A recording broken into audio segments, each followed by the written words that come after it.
500।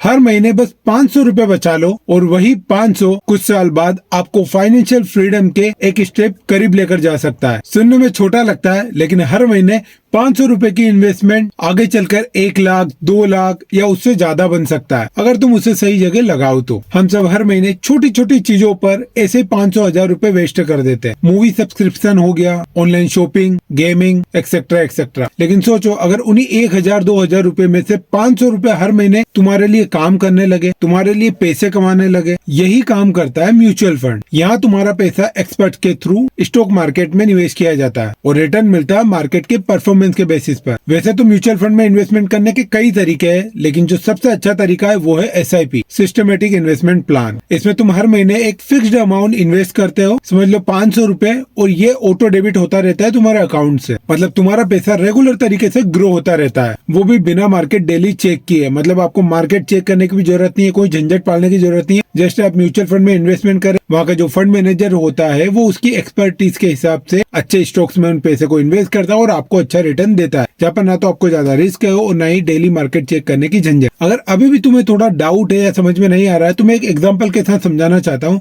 कि मान लो तुम 500 रुपए हर महीने एक म्यूचुअल फंड में इन्वेस्ट करते हो और इस म्यूचुअल फंड में तुमको एवरेज 12% का रिटर्न मिल जाता है। तो यही 500 रुपए हर महीने अगर आप इन्वेस्ट करोगे तो यही 500 रुपए हर महीने 10 साल के बाद तुम्हें 1,15,000 के आसपास मिलेंगे। मतलब पैसा डबल से भी ज्यादा, और वो भी बिना टेंशन और बिना रिस्क के। ये तो हो गई 500 रुपए की बात। अगर तुम इसकी जगह 1000, 2000, 3000 या महीने के 5000 इन्वेस्ट करते हो तो यही 500 जो 10 साल में 1 लाख रुपए या उससे ज्यादा बन रहे, तो 5000 आप सोच सकते हैं कि वो कितना बनेगा।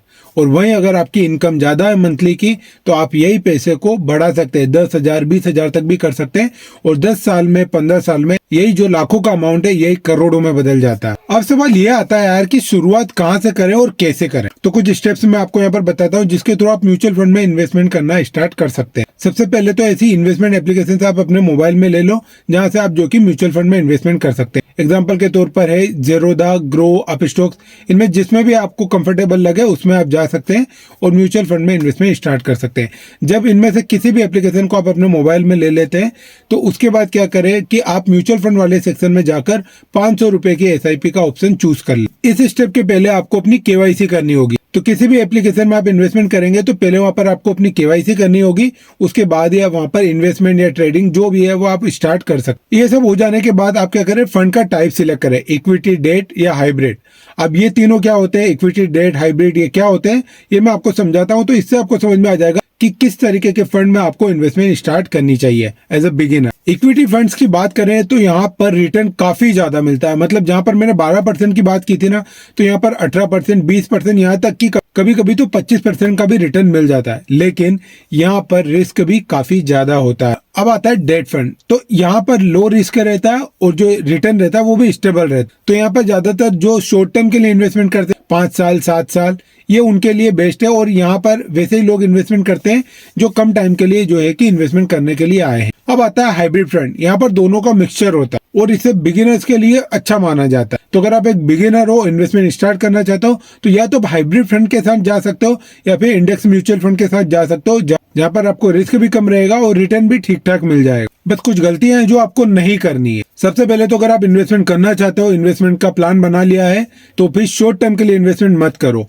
बिल्कुल लॉन्ग टर्म के लिए जाओ। लंबे समय के लिए इन्वेस्टमेंट करोगे, ज्यादा रिटर्न मिलेगा, रिस्क भी कम रहेगा और टेंशन भी नहीं रहेगा। सेकंड है, मार्केट गिरने पे पैनिक मत करो। मार्केट तो गिरता रहता है यार, ये किसी के हाथ में नहीं है। अच्छा इन्वेस्टर और ट्रेडर वही होता है जो मार्केट के गिरने पर उसका फायदा उठाता है, ना कि पैनिक करे। तो जब भी मार्केट गिरता है तो आपको पैनिक नहीं करना है, उस अपॉर्चुनिटी का फायदा उठाकर आपको अपनी समझ के अकॉर्डिंग अपनी इन्वेस्टमेंट को एडजस्ट करना है। तीसरी और सबसे इम्पोर्टेंट बात कि आपको SIP कभी भी बंद नहीं करना है। अगर आपने एक बार इन्वेस्टमेंट स्टार्ट कर दी, SIP स्टार्ट कर दी, तो भी इसको कंटिन्यू करना है। अगर 500 रुपए से शुरुआत करते हो तो उसको बढ़ाना है 1000, 2000, 5000, 10,000 तक करना है, लेकिन बंद नहीं करना है। तो अगर आपका गोल है अपना और अपने बच्चों का फ्यूचर सिक्योर करना, तो आज से 500 रुपए इन्वेस्ट करना स्टार्ट करो। आई होप वीडियो आपको पसंद आई होगी। वीडियो पसंद आ गई यार तो वीडियो को लाइक कर देना और चैनल को सब्सक्राइब कर देना। बाकी मिलते हैं अगले वीडियो में, तब तक के लिए धन्यवाद।